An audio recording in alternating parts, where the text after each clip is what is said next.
معزز موقع لائق صدوقات مشفق حضرت علامہ قاری محبوب صاحب قبلہ، کرم فرما حضرت مولانا ساجد صاحب قبلہ،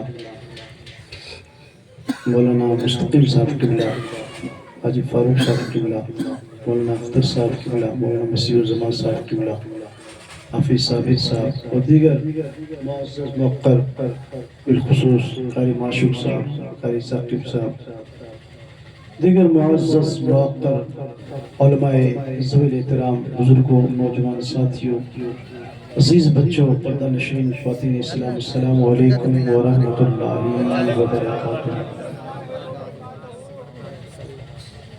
نحمده ونصلي على رسول الكريم، اما بعد فاعوذ باللہ من الشیطان الرجیم، بسم اللہ الرحمن الرحیم۔ کل من علیہا فان ویبقى وجہ ربک ذو الجلال والاکرام۔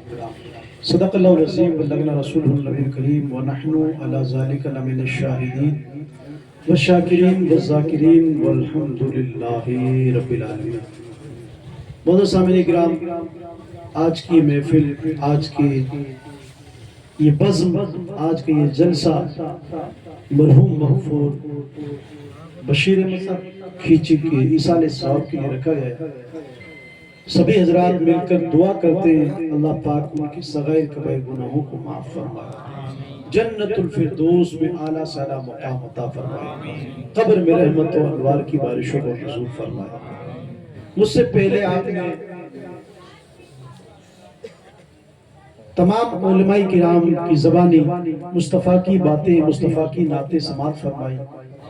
کچھ دیر کے لیے میں حاضر ہوں، سننے کے موڈ میں ہیں تو پورا مجمع بولے یا رسول اللہ، یا رسول اللہ کے نعرے سے ہم کو پیار ہے، جس نے یہ نعرہ لگایا اس کا بیڑا پار ہے۔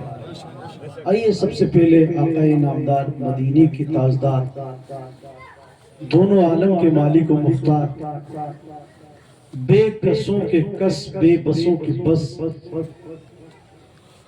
شفیع المذنبین، انیس الغریبین، رحمت للعالمین، راحت العاشقین، مراد المشتاقین، شمس العارفین، سراج السالکین، مصباح المقربین، محب الفقراء والغرباء والیتامى والمساکین، سید الثقلین، نبی الحرمین، امام القبلتین، وسیلتنا الی اللہ تعالی فی الدارین، صاحب قاب قوسین، محبوب رب المشرقین والمغربین، جد الحسن والحسین، مولانا و مولا الثقلین، ابی القاسم محمد بن عبداللہ صلی اللہ علیہ وسلم کی بارگاہ ناز میں پورا مجمع درود پاک پڑھے، اللہم صلی علی سیدنا محمد وعلی آل سیدنا محمد وبارک وسلم، صلاۃ و سلام علیک یا رسول اللہ صلی اللہ تعالی علی محمد صلی اللہ تعالی علیہ وسلم۔ کی محمد سے وفا تو نے تو ہم تیرے ہیں، یہ جہاں کیا چیز و لوح قلم سب تیرے ہیں، نہ سنبھلو گے تو مٹ جاؤ گے یہ ہندی مسلمانوں، تمہاری داستان تک نہ رہے گی داستانوں۔ اللہ پاک نے قرآن کے اندر علل اعلان فرمایا، سورہ رحمان ہے، 27واں پارہ ہے، کل من علیہا فانی یبقى وجہ ربک ذو الجلال والاکرام۔ کوئی بھی اگر لمبردار بن کے بیٹا ہے، کوئی بھی اگر جاگیردار بن کے بیٹا ہے، کوئی بھی ٹھیکیدار بن کے بیٹا ہے کہ صاحب اپنے تو کوئی کچھ ٹچ ہی نہیں کر سکتا، ہمارا تو کوئی کچھ بگاڑ ہی نہیں سکتا۔ اللہ پاک نے اتنی دولت سے نوازا ہے کہ 1 منٹ میں ڈاکٹروں اور طبیبوں کی گھر پہ لائن لگوا دے، اور اتنی اپروچ ہے، اتنی سورس ہے، اتنے تعلقات ہیں کہ ایک فون اگر دہلی گھما دیا جائے تو ہاسپٹل میں ڈاکٹروں کی لائن لگ جائے، تو وہ اپنے ذہن سے یہ خام خیال نکال دے کہ دنیا کے اندر اگر کوئی باقی رہنے والی ذات ہے تو صرف رب کی ذات ہے۔ باقی سب کو جانا ہے میرے عزیز، سب کو ضرورت ہے اپنے اخلاق کو، اپنے کردار کو، اپنے طور طریقے کو، اپنے ویوہار کو، اپنے برتاؤ کو اس ڈھانچے میں ڈالنے کی جس ڈھانچے کو پوری دنیا محمد عربی کی سیرت کے نام سے یاد کرتی۔ ہاں عزیزوں، کل بھی میں نے بیان کیا تھا، غریب نواز سے لوگ جڑتے گئے، وجہ کیا تھی؟ انہوں نے مصطفیٰ کے اخلاق پیش کیے۔ ہاں عزیزوں، اللہ پاک نے الحمدللہ میرے مصطفیٰ کو اتنا نوازا کہ ہم تو کلمہ پڑھنے والے، ہم تو ان کے در کے ٹکڑے کھانے والے ہیں، ہم تو ان کے نام کی بھیک کھانے والے ہیں۔ ارے ہمیں تو اللہ پاک نے ان کے صدقے میں دیکھنے کے لیے آنکھیں دی، سننے کے لیے کان دیے، الحمدللہ سوچنے کے لیے ذہن جیسا مادہ دیا۔ اللہ پاک نے ہمیں سب کچھ نعمتوں سے نوازا۔ مصطفیٰ کے لیے تو وہی دیوانے ہیں جن کے پاس نہ زبان ہے، نہ آنکھ ہے، نہ کان ہے، نہ بولنے کے لیے زبان ہے، لیکن پھر بھی مصطفیٰ کی محبت میں ہمیشہ وہ بھی الحمدللہ بولتے ہیں۔ ہاں میں اپنی طرف سے نہیں کہہ رہا ہوں، میرے آقا کریم صلی اللہ علیہ وسلم ایک مرتبہ کسی طرح جنگل میں سے نکل رہے تھے اور ساتھ میں حضرت علی رضی اللہ تعالی عنہ ساتھ تھے۔ میرے سرکار آگے چل رہے، پیچھے علی چل رہے۔ حضرت علی کہتے ہیں میں نے دائیں دیکھا کوئی نظر نہیں آ رہا، بائیں دیکھا کوئی نظر نہیں آ رہا، لیکن ایک میٹھی میٹھی آواز سنائی دے رہی ہے۔ آواز کیا ہے؟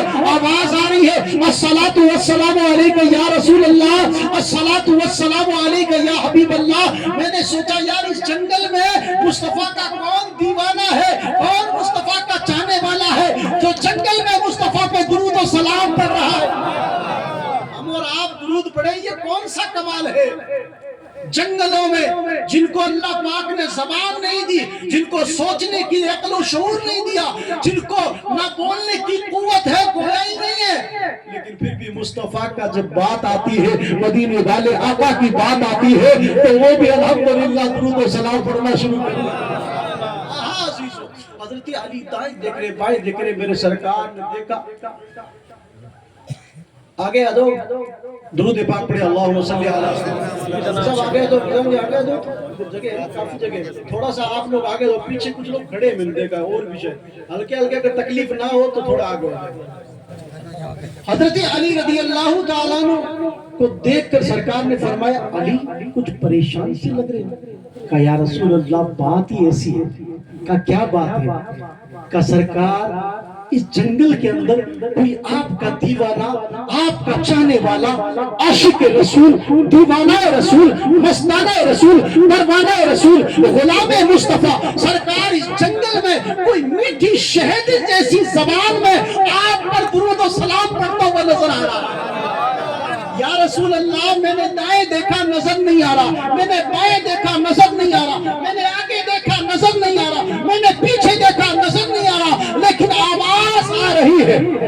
سرکار بہت میٹھی آواز میں آپ پر سلام پڑھ رہا ہے، درود پڑھ رہا ہے، الصلاۃ والسلام علیکہ یا رسول اللہ، الصلاۃ والسلام علیکہ یا حبیب اللہ، الصلاۃ والسلام علیکہ یا نبی اللہ، الصلاۃ والسلام علیکہ یا نور من نور اللہ، الصلاۃ والسلام علیکہ یا خیر خلق اللہ، الصلاۃ والسلام علیکہ یا محمد رسول اللہ صلی اللہ علیہ وسلم۔ میرے سرکار نے کہا اچھا علی یہ بات ہے؟ کہا جی حضور یہ بات ہے۔ کہا علی سوچنے کی ضرورت نہیں، سامنے پہاڑ پر نظر مارو۔ حضرت علی نے پہاڑ کی طرف دیکھا، کہا حضور کون سا پہاڑ؟ کہا وہ پہاڑ دیکھو سامنے ہے۔ کہا اس کے اوپر ایک پتھر نظر آ رہا ہے۔ کہا یا رسول اللہ پتھر نظر آ رہا ہے۔ کہا دیکھو غور کر کے نظر آ گیا؟ کہا یا رسول اللہ نظر آ گیا۔ کہا سنو علی پھر زیادہ دائیں بائیں دیکھنے کی ضرورت نہیں ہے اور اپنے ذہن پہ زور دینے کی ضرورت نہیں ہے۔ آپ کے نبی پر جو محبت کے ساتھ درود و سلام پڑھ رہا ہے وہ پتھر مصطفیٰ عجم بولتا ہے محمد کا کلمہ، صنم بولتا ہے، صنم کا معنی ہوتا ہے پتھر، عرب بولتا ہے